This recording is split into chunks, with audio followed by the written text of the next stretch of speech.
ó lọ bá ànábì Muhammad sallallahu alayhi wa sallam ó wá ń bi ànábì wípé aina abi, ànábì bàbá mi kú lóòótọ́, ó kú sínú ìjẹ́ kèfèrí, mo fẹ́ mọ ibo gan ni bàbá mi wà báyìí. ànábì wá sọ fún wípé abuka finnar, bàbá rẹ̀ ń bẹ nínú náà.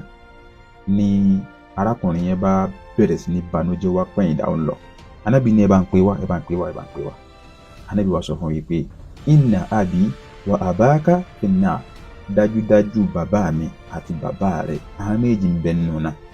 Hadisu yìí kó tó di pé bí a máa sọ̀rọ̀ lórí hadisi yìí, kẹ́límà tí ń bẹ nínú hadisi yẹn tó sọ pé àbí àti àbáàkà, abu gangan nínú èdè lárúbáwá kí ni ń túmọ̀ sí gan?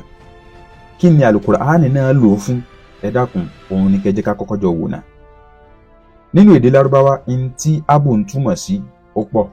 Àkọ́kọ́ nínú ẹ̀ ó ń túmọ̀ sí alwalid, bàbá tó bíyàn gangan, tó ṣe pé òun gangan ló ní àtọ̀ tó di ọmọ, àti bàbá tá a mọ̀ sí jádù. Nínú Al-Qur'an níbi tí ànábì wa Yusuf ti ń sọ wípé wattaba'tu millata aba'i Ibrahim wa Ishaq wa Yaqub, ó ní mo wá bẹ̀rẹ̀ sí ní tẹ̀lé ojú ọ̀nà àwọn bàbá mi. Nínú àwọn bàbá àwọn tó dákọ̀ yẹn, bàbá tó bí gangan bẹ́ẹ̀ òun ni kíni o, ànábì Yaqub. Bàbá tí ó jẹ́ bàbá rẹ̀ ń bẹ́ẹ̀ òun ni ànábì Ishaq.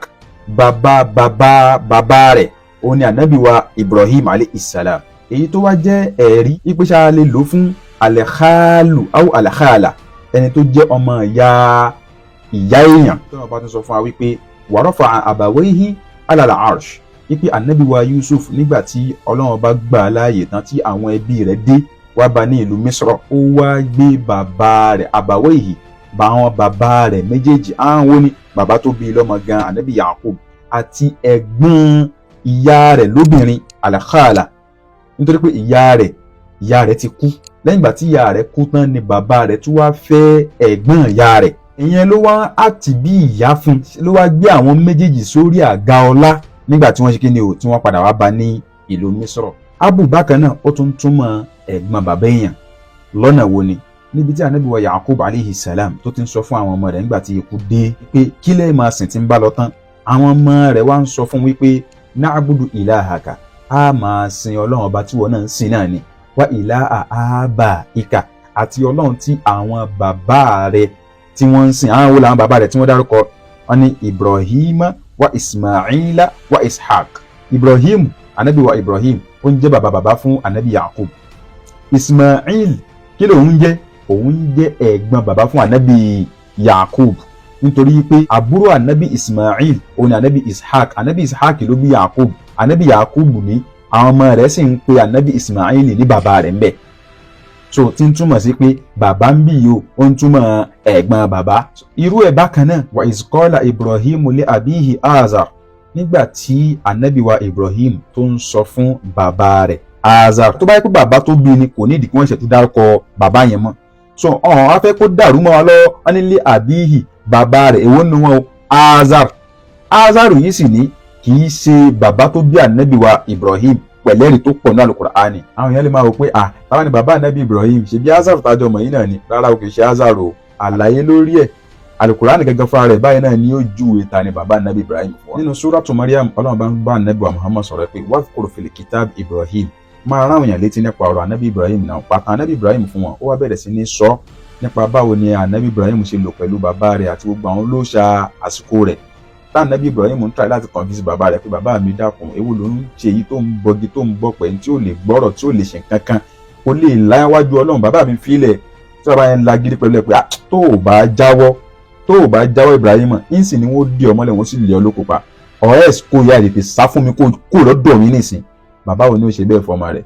Síbẹ̀síbẹ̀ náà ànábì Ibrahim tún promise bàbá yẹn pé sa astaghfiru laka rabbi innahu kana bi hafiyan, ìwọ bàbá mi ò promise rẹ pé mo máa tọrọ àforíjì fún ọ lọ́dọ̀ Ọlọ́run ọba, nítorí pé mo mọ̀ pé Ọlọ́run ọba yẹn ó máa ń ṣe dáadáa fún mi púpọ̀. Ló ṣàhánrán òun ni Azar, ẹni tó tọ́ ànábì wa Ibrahim alayhi salam, wá tọrọ àforíjì fún bàbá rẹ̀. Waghfir li abi innahu kana mina ddallin, bàbá mi tí mo ní kó bá mi foríjì yìí o, innahu kana mina ddallin, inú àwọn tó ń nù tààrà, torí pé ẹni tó ń sọ yẹn ẹni tí ó jẹ́ olórí àwọn olóòṣà ni, òun ni Azaru yẹn. Ọlọ́run bá wá ṣàlàyé níbòmí nínú Al-Qur'ani, ó sọ pé wa ma kana istighfaru Ibrahim li abihi illa an maw'idatin wa'adaha iyyahu.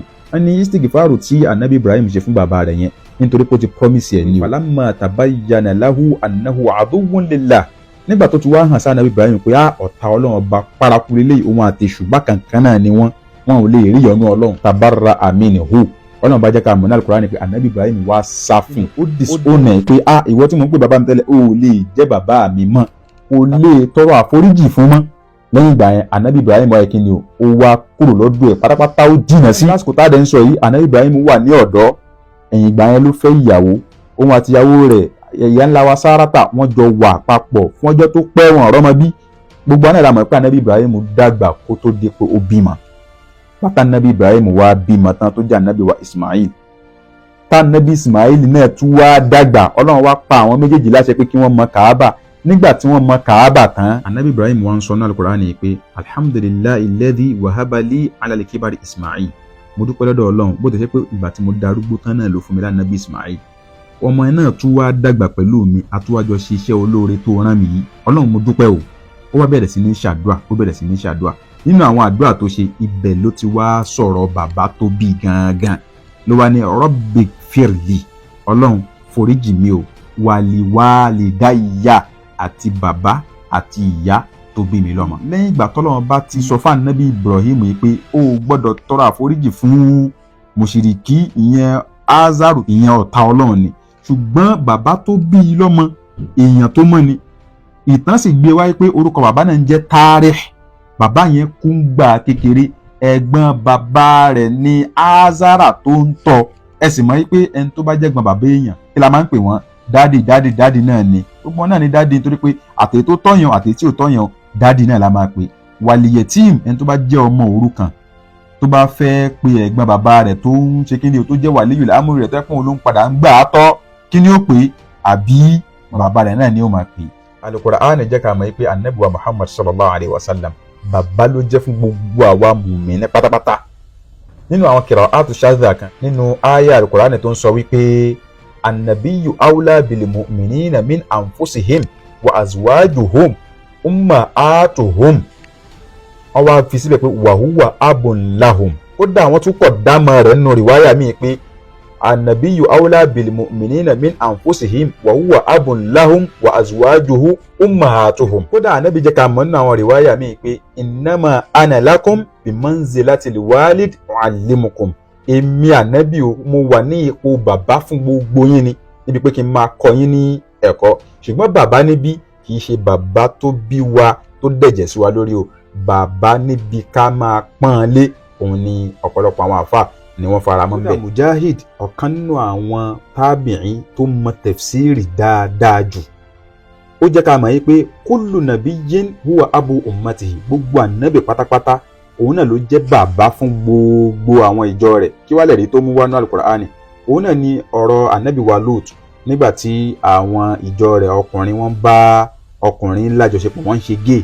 ànábì wa Lut wá ń sọ fún àwọn ọkùnrin yẹn yí pé haula ibanati ẹ rí àwọn ọmọ mi obìnrin eléyìí hunna athaharu lakum. ẹ bá sì fẹ́ àwọn eléyìí àwọn yẹn wọ́n mọ́ fún yín kọjá gbogbo eléyìí tẹ̀ ń ṣe yìí.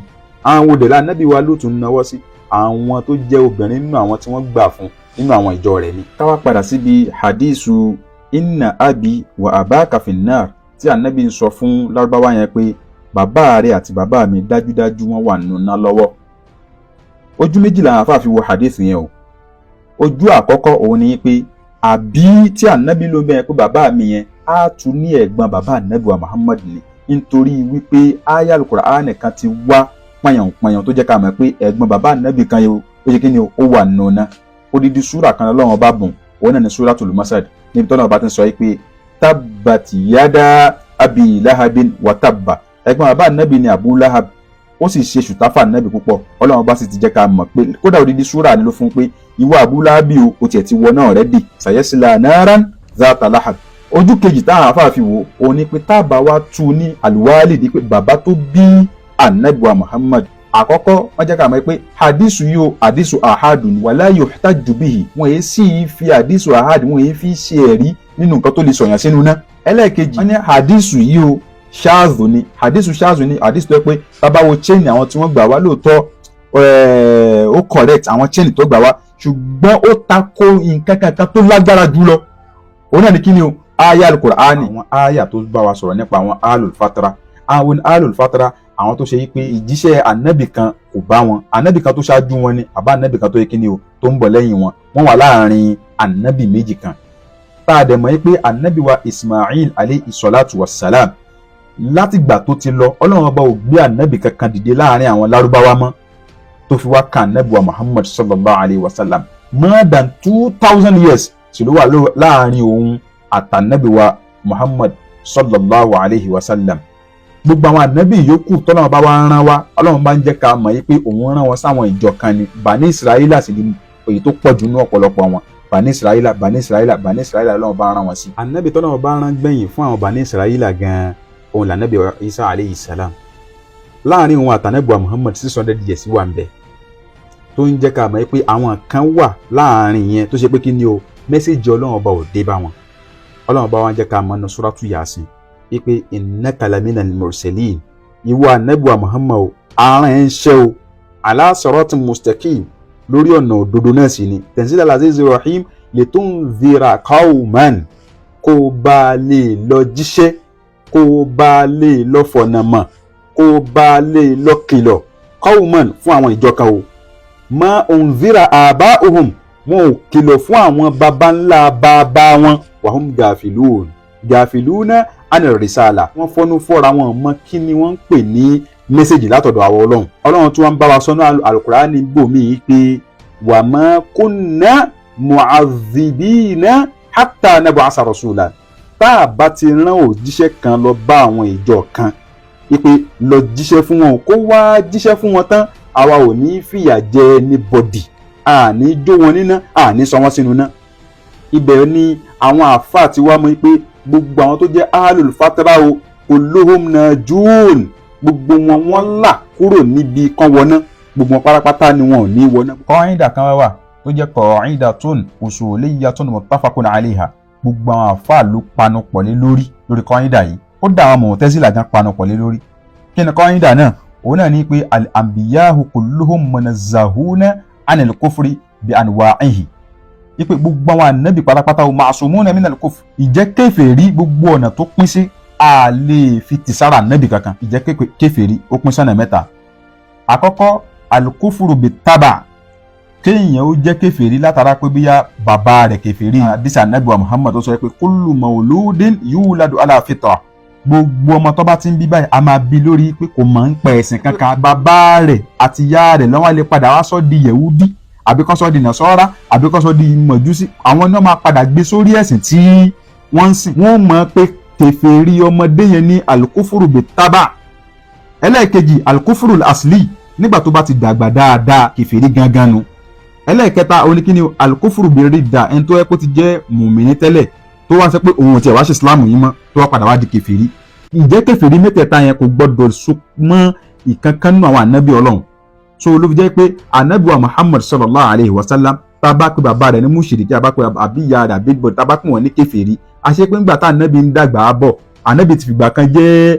al-kafiru bit-taba nìyẹn wa ma'adallah ànábì wa ò lè jẹ́ bẹ́ẹ̀ láéláé lọ́lọ́run bá wá ń ṣàlàyé bẹ́ẹ̀ fún wa ní al-Qur'ani yìí pé alladhi yaraka hina taqum èmi ọlọ́run bá tó ṣe pé èmi náà ni mò ń wò ẹ́ báyìí látìgbà tó ti wà kékeré mi ò kájú mi kúrò lára rẹ̀ kó má bàa ṣe kí ni o kó má bàa ṣẹ̀ṣẹ̀ gbé wa taqallubaka fi sajidin àti àsìkò tó ń jíra padà tó ń bọ́ kó lọ́dọ̀ àwọn èèyàn tó ṣe pé èèyàn dáadáa ni wọ́n lọ́dọ̀ èmi ọlọ́run ọba látòrí ànábì wa Adam tó fi wá dé orí bàbá rẹ̀ gbogbo wọn pátápátá o sajiduna ni gbogbo wọn ló fi jẹ́ pé bàbá tó bí ànábì wa Ibrahim ò gbọ́dọ̀ jẹ́ kèfèrí tó bá fi lè jẹ́ kèfèrí ni ọ̀kan náà bàbá ànábì wa Muhammad kan kò ní jẹ́ sajiduna nìyẹn tá a bá sì pé bàbá ànábì náà ń kèfèrí òun náà ò lè jẹ́ sajidu nìyẹn ọlọ́run bá sì ti jẹ́ ká mọ̀ náà Al-Qur'ani pé wàtà kọlù bákà ìwà ànábì bó ṣe ń bọ́ látara bàbá kan sára bàbá mi tó fi wá dé orí bàbá rẹ̀ gbogbo wọn pátápátá o sajiduna ni wọn. tá a bá fẹ́ tú àbí tí ń bẹnu hadith yẹn sí bàbá tó bí ànábì Muhammad ó ti ta kó tó lágbára jùlọ tó ń jẹ́ kíni o tó ń jẹ́ Al-Qur'ani àti àwọn hadithu míì tó tún lágbára jùlọ ọ̀rọ̀ bàbá ànábì Muhammad sallallahu alaihi wasallam náà sọ látàárọ̀ ìyá ànábì wa ń kọ́ hadith tí wọ́n máa ń kà fún wa yìí pé ìjọ kan wà tá ànábì Muhammad tó sunkún gan nígbà tó wá ń sunkún ó wá ń sọ fún àwọn sàhábà rẹ̀ wípé ista'adhantu rabbi an astaghfira li ummi falam ya'dhan li, mo tọrọ ìyànda lọ́dọ̀ Ọlọ́run pé kó tiẹ̀ jẹ́ kí n tọrọ àforíjì fún ìyá mi, Ọlọ́run ọba ò sì fún mi ní ìyànda lórí ẹ̀. wasta'adhantuhu an azura qabrahu fa adhina li, mo wá tọrọ ìyànda lọ́dọ̀ rẹ̀ pé ṣé mo tiẹ̀ lè bẹ̀ sàárè rẹ̀ wò, Ọlọ́run ọba wá fún mi ní ìyànda láti bẹ̀ sàárè rẹ̀ wò. kò sí nǹkan kan tó lé nínú hadith yìí, àgbọ́yé ló da ń kálukú láàmú. Ànábì Muhammad látijọ́ tí ìyá rẹ̀ ti kú kò débi sàárè ìyá rẹ̀.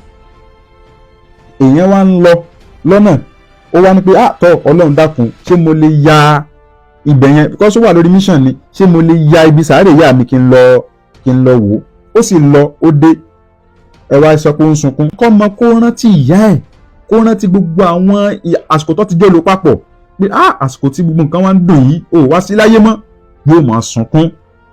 so ó wá sọ fún wọn wípé mo béèrè yànda lọ́dọ̀ Ọlọ́run ọba kí n tọrọ àforíjì fún ìyá mi, Ọlọ́run ọba ò fún mi ní yànda. báwo lọ́lọ́run ṣe máa fún ní yànda nígbà tó ṣe pé àwọn alul fatira wọn ò lẹ́sẹ̀ kankan lọ́rùn tẹ́lẹ̀tẹ́lẹ̀. torí pé ànábì náà ló jẹ́ ká mọ̀ pé lam azal unqalu min aslabi tahirin ila arhami tahirat, látàrí orí ànábì wa Adam báyìí òun jábọ́ látàrí ibi ògóró ẹ̀yìn bàbá kan bọ́sọ̀góró ẹ̀yìn bàbá mi bọ́sọ̀góró ẹ̀yìn bàbá mi tó fi wá dórí bàbá òun ó ní gbogbo wọn pátápátá tọ́hìrù ní gbogbo wọn pátápátá lẹ́ni tó mọ́ lẹ́ni tó pure. ẹ̀yìn tí ó tún wá di òun látara ìyá kan bọ́sára ìyá mi títí tó fi débi tí àwọn ìyá náà dé látara ìyá rẹ̀ náà gbogbo wọn náà pátápátá tọ̀hìrátù ni wọn. tó bá wá ṣe pé bíyà bá lérò pé bíyà ẹlẹ́bọ ni ìyá ànábì àbí bàbá ànábì, Ọlọ́run bá sọ ní Al-Qur'ani yìí pé innamal mushrikuna najasun, gbogbo àwọn tó bá jẹ́ àwọn ẹlẹ́bọ ẹ̀gbin ni wọ́n. ànábì ṣe wá fi àtọ̀hárà mímọ́ purification ó fi wá fi ròyìn àwọn bàbá rẹ̀ àtàwọn ìyá rẹ̀. so ẹ rí pé kí ni ó takora wọn. kódà kan yín dàkan bẹ́ẹ̀ nínú fíkíù tó ń sọ wípé alharimu lahu hukumu ma huwa harimu lahu, àpòpọ̀ kan àbí wàhálù kan ìdájọ́ tí ń bẹ́nu rẹ̀ ní kí ni o la máa fún. ààyè tí wọ́n sin ànábì wa Muhammad sallallahu alayhi wa sallam tí wọ́n sin sí lọ́dọ̀ gbogbo àwọn àfa pátápátá wọ́n jẹ́ ká mọ̀ pé huwa afdalu buq'atin ala al-itlaq, ó ní ààyè tó fi ń lọ́lá jùlọ nínú gbogbo ààyè. wọ́n pè ní hukmun mujawara nítorí pé ànábì wa Muhammad ti ń bẹ nínú ààyè yẹn o, òun ló jẹ́ kí ààyè yẹn ó wá padà á di ààyè tó lọ́lá jùlọ nínú gbogbo àwọn ààyè tó wà nínú ilé ayé yìí. kódà kì í ṣe nínú ilé ayé yìí nìkan, nínú universe, nínú gbogbo tó ń jẹ́ planet. bẹ́ẹ̀ náà ni aljild awọ àbí pépà tá a bá fi kalẹ̀ kò ní ìdájọ́ kan, ṣùgbọ́n tá a bá ti fi lè hàn Al-Qur'ani tá a wá fi awọ yẹn pa al-mujawara yẹn lásán pé awọ yẹn òun ló bu Al-Qur'ani la yamassuhu illa al-mutahharun, ẹni tí ò bá mọ̀ òtún gbọ́dọ̀ fọwọ́ kàn mọ́ bó ti wà wọn. báwo wá ní ẹni tó àpòlùkẹ́ wúńbù tó gbé ànábì Muhammad sínú, ìdájọ́ ò la máa fóun. mo fi yẹn kalẹ̀ fún everybody. èyí tá a fi wá kó ogun ẹ̀ńlẹ̀ òun náà ni gbogbo ìgbà tá a bá ti ń ṣe àtàṣáhùd tá à ń ṣe àtáyá lórí ìrun, tá a máa ṣe sọ̀látò Ibrahimiyya wípé Allahumma salli ala sayyidina Muhammad wa ala ali sayyidina Muhammad kama sallaita ala sayyidina Ibrahim wa ala ali sayyidina Ibrahim. àwọn àwo ni alu sayyidina Muhammad usulan wa furu'an tá à ń ṣàṣàlátò fún. àwọn àwo ni alu sayyidina Ibrahim usulan wa furu'an. so anabi wa Ismail min ali sayyidina Ibrahim. àwọn ọmọ tóbi Adnani tó fi wá dórí Hashim, Abdulmanaf, Abdulmutalib tó fi wá dé orí kíni o tó fi wá dórí bàbá tó bí anabi wa Muhammad. kì í ṣe nínú àwọn alu anabi wa Ibrahim àdéhùn sàlátù fún wọn lójoojúmọ́. máa sọ fáwọn èèyàn pé ìyá anabi wa nù náà kọ́ wá gbé ọ̀rọ̀ yẹn kọ́ gbé déwájú anabi wa Muhammad. Ọlọ́run sì ti jẹ́ ká mọ̀ pé innal ladhina yu'dhuna Allah, dájúdájú gbogbo ẹni tó bá ti ń lé ń ṣe Ọlọ́run ṣùtá wa rasulahu àtànẹ́bì rẹ̀ tó ń ṣe ń ṣùtá, kí lọ́lọ́run bá sọ la'anahumullahu fid dunya wal akhirah mal'unun, gbogbo wọn pápátá Ọlọ́run bá ṣẹ́bilé nílé ayé àti ìjọba ìdàlẹ̀ kìyàmà wa a'adda lahum 'adhaban muhina, ó sì ti pèsè ìyà ẹlẹ́tẹ̀ ìlérò fún wọn níjọba ìdàlẹ̀ kìyàmà. tọ́ Ọlọ́run dákun kí ó má fi ìyà rẹ̀ jẹ wá, kó tún wá bò wá ní albarka anabuwa Muhammad sallallahu alayhi wa sallam. gbogbo ẹni tó náà bá ní kó bá fídíò ìpàdé kó dákun bá mi ṣe àsàlátù fún anabi nínú comment section. Salamu alaykum wa rahmatullahi wa barakatuh.